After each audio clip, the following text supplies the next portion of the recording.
méthode exploitant la relation de Descartes ou relation de conjugaison, une source lumineuse, un objet, la lentille dont on souhaite déterminer la vergence et ou la distance focale-image, puisque la vergence est égale à l'inverse de la distance focale-image, un écran.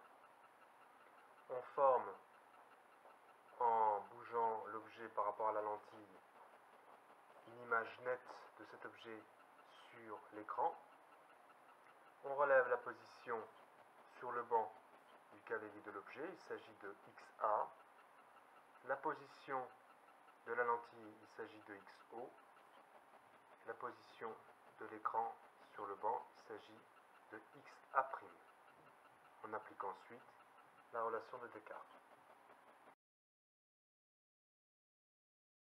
On prend soin de vérifier que la lumière progresse dans le sens croissant des abscisses du banc. On a ainsi la valeur algébrique OA négative, la valeur algébrique OA' positive. Méthode de Bessel. Une source lumineuse, notre objet, la lentille, un écran. On cherche la position qui donne une image nette de grande taille sur l'écran et la position qui donne une image nette de petite taille sur l'écran. La distance séparant l'objet de l'écran est notée grand D. La distance séparant les deux positions que nous venons de définir de la lentille, pour la grande image, pour la petite image, est notée petit d. On applique ensuite la relation qui permet de déterminer la vergence.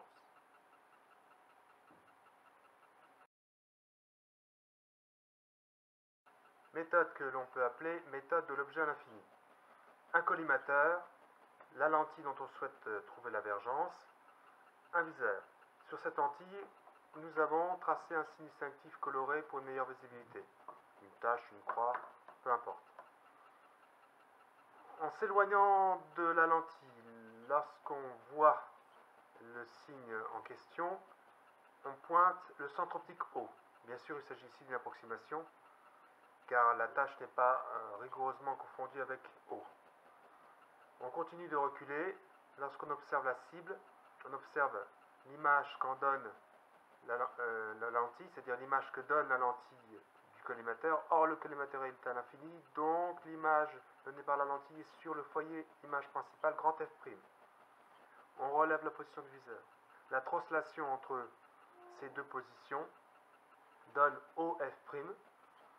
On a le signe, le bon signe si on a pris soin de faire progresser la lumière dans le sens positif du banc, des abscisses du banc, et on a ainsi la distance focale-image.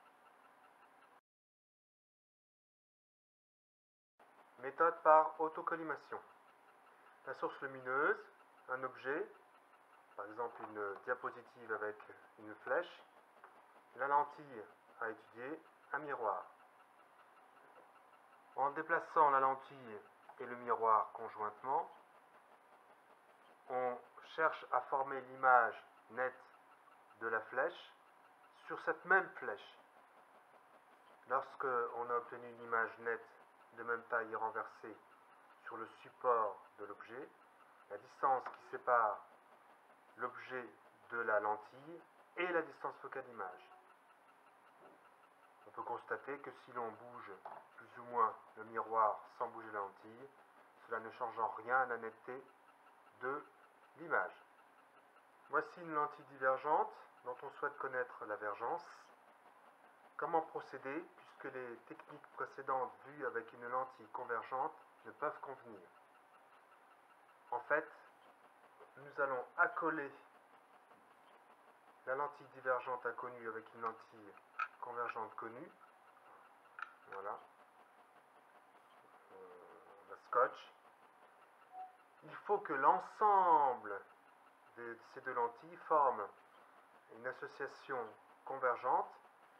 On peut alors appliquer une des méthodes précédentes. On obtiendra la somme des deux vergences en faisant l'approximation des lentilles accolées V total égale V de la lentille convergente plus V de la lentille divergente, on en déduit la divergence de la lentille divergente.